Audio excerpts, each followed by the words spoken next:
Welcome, Pisces. This is your weekly Teroscope reading for November the 28th through to December the 4th, 2016. My name is Tilly, and this is Tarot with Tilly. And before we begin, thank you. Thank you truly for all the positive, loving, supportive energy that you send my way each and every day.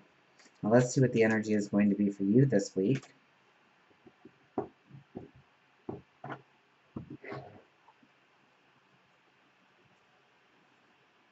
The World card. So many people have gotten the World card as the very first card. So, the Fool didn't come out for the last one, but it did for a prior one.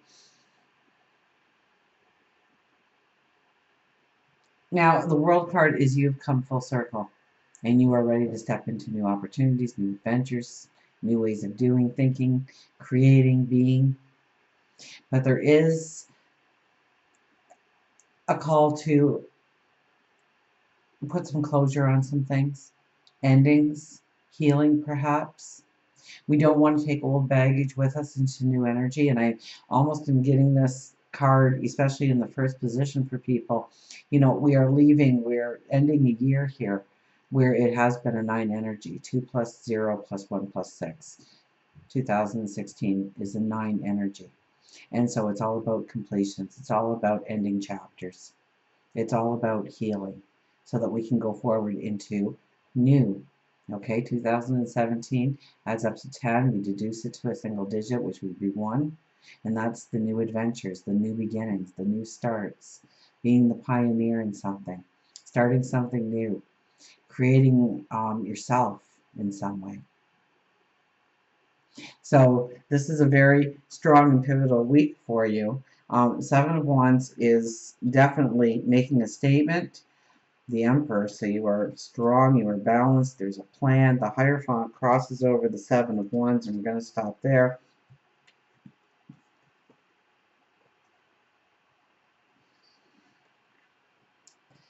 You are making a declaration. You are saying something, but it is from your soul. It's from your heart. It's from uh,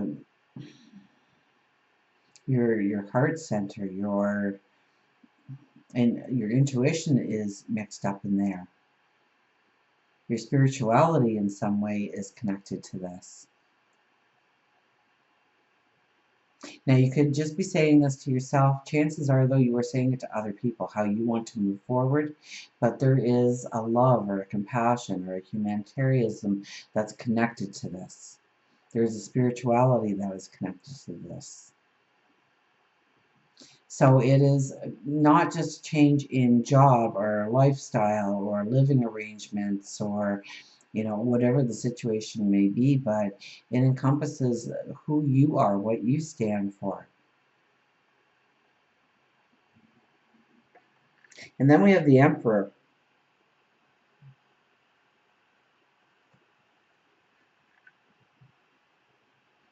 The Emperor was looking straight at the Hierophant, who was looking directly at the Seven of Wands, who's looking directly forward. I caught that exchange of glances here almost. So I think there's people involved here, absolutely, because the people were drawn on where they were looking, where they were focusing, where they were putting their attention. Okay, so this is, now I see him looking into that light and the Hierophant sat next to him. So you are definitely making your plans, but it's based on your intuition, on what you feel is right. So it is really being truthful with yourself. That's going to give you the plan to go forward. That's going to give you the successful plan to go forward. Making sure it brings in peace of mind or harmony or balance into your life. And it's a thought out plan. It's not a hope. It's not a wish that something is going to materialize or manifest in your life. It is a determination that it will.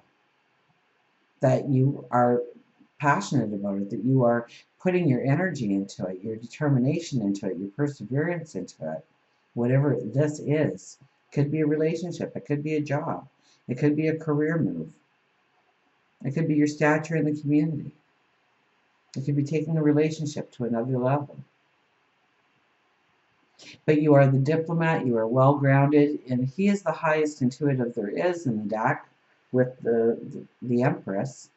because they are wise. They are the wisest one in the deck, and that's really when our intuition is at its best. When we've given it the proper information, all the information, and then we let our subconscious go to work. And then it spits out the right decision, the right answer, the right path forward. And then we trust in that and we go forward. By not being completely honest with ourselves, that's where we tend to put up roadblocks for ourselves, limit ourselves in some way. So this is a beautiful time to see past any limitations. We have the Nine of Swords as our underlying energy. So the energy is in many ways probably going to just drag you down. You're not going to feel that energy. You're not going to feel that oomph in certain areas of your life. There's going to be stresses, but the stress only is because you don't have all the information, or you're letting your imagination, your negative imagination, take you away. And that usually happens late at night, and you're just closing your eyes, you're ready to fall asleep, and then your mind starts working on the possibilities, the what ifs, in the most negative of ways. And we start to worry, we start to fear certain things that usually never comes into fruition. So be careful of that energy. Remember, you control your thoughts. You control it. So yell stop and start imagining the life you want, the person you want to become, the perfect career for yourself, something that really brings out your passion, your joy. The King of Swords is our overriding energy, so you do have this passion. You do have this desire to go forward, and nothing is going to deter you. Nothing is going to sway you from actually going forward. So, be careful of your thoughts and whatnot. But when it comes down to it, we have the Emperor, and then we have the King of Swords on top here, and he is determined. Now, in many ways, this is when you can ruffle feathers. This is when you can step on toes. This is when you can burn bridges, because you start to get this forward movement, and you're not realizing the effect it has on other people. So you may be putting in extra hours at something, and your partner starts to feel neglected in some way. So it's just that open communication. I'm sorry I'm late, but this has to be this way, and this is what I'm doing tonight, and I'll be home when I'm home, and we're going to have all the time in the world to spend together if this works and comes together the way I want it. So this is determination. This is definitely determination. There's no procrastination when he's on board. We have the Ten of Swords with the Three of Pentacles. You've been through the fires, you've been through the stresses, you've been through the fears, the worries, the tears, the sorrows, the struggles. You really have. And, we have the World card here, and I think this happened in another reading where we had the World card, where we needed some kind of healing or closure in our life, or an ending to something. And this is an ending card. This is an ending energy, telling me that you have gained the wisdom that you need to go forward. And it's matched with such a beautiful card. This is you designing your portal forward, your path forward. So dream big, expand those dreams. This is saying, yes, it's going to take hard work, but we already have our perseverance and our empowerment, our passion to go forward, our focus, our drive, and the plan. It's all about making the plan.